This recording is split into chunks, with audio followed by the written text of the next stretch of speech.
Hello, welcome to Who Would Win. I'm your host, B Mist. Today I will be reshooting The Punisher versus Red Hood, Frank Castle versus Jason Todd. I did this already, like I said, hence the reason why this is a reshoot, but back then I didn't really have the voice or the technology to make it great, and now I do. So I decided to redo this one because this was a very good idea on paper. I just didn't have the proper voice or the technology, like I said, to execute it properly.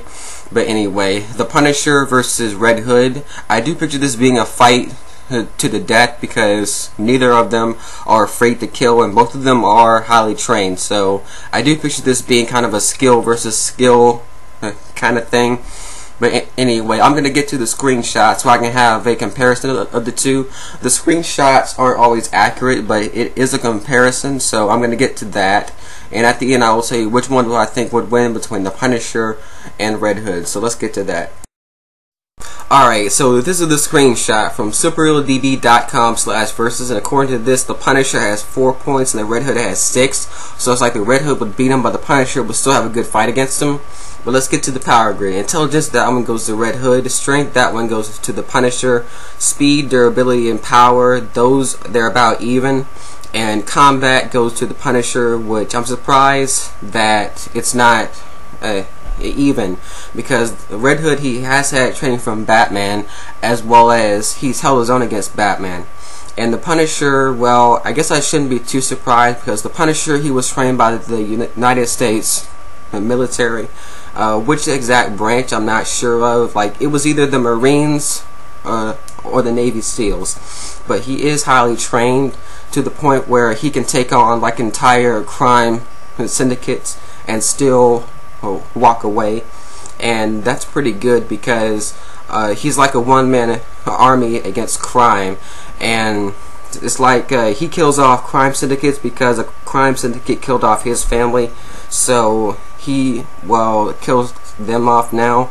So Red Hood, he is Batman's former sidekick resurrected from the grave, and now he's a vigilante who also kills off crime syndicates. So this will be a pretty good fight since both of them are not afraid to kill. Like I said before, I do picture this being a fight till death.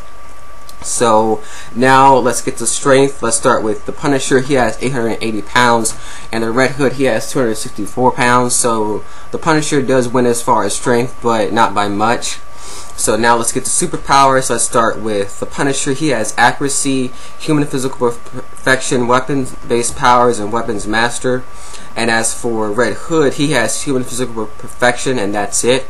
But anyway, which one do I think would win between the Punisher and the Red Hood? Well, I think that if this fight were guns and firearms, I think that the Punisher would probably take it because he has a lot more experience when it comes to guns and firearms. The Red Hood, even though he is highly trained, during his entire time as Robin, I don't ever think I saw him with a gun. So I think that it was the thing where he is so trained that he just picked up a gun and he automatically knew what to do with it. But the Punisher, he does have the advantage as far as that goes because he has a lot more experience with guns. But if this did come down to hand-to-hand combat, which we probably would see, I think that Red Hood would probably take it because I do think they are about the same as far as combat. So I think that it would be close, but I think that Red Hood would probably win as far as hand-to-hand combat. But let me know, what do you guys think? Let me know who you think would win between Frank Castle and Jason Todd. Also leave any ideas for a matchup below. This has been B Mitch, and I'll see you next week with another Who Would Win.